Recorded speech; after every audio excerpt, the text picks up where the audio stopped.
নমস্কার, জয় মা তারা, জয় গুরু বামদেব। সকলকে গুড মর্নিং।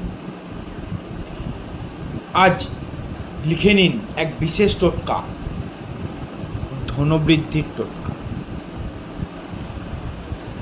কি করবেন?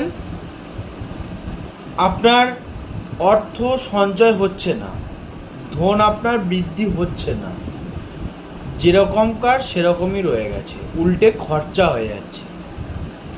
লিখে নিন এই বিশেষ টোটকাটি, করে দেখুন, 100% সাফল্য পাবেন। কি করবেন?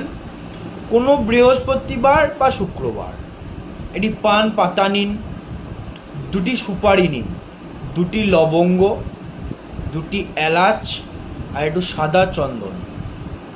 পান পাতাটি রাখুন, সাদা চন্দন দিয়ে পান পাতাটির ওপরে আমি যে নাম্বারগুলি বলছি সেই নাম্বারগুলি লিখুন।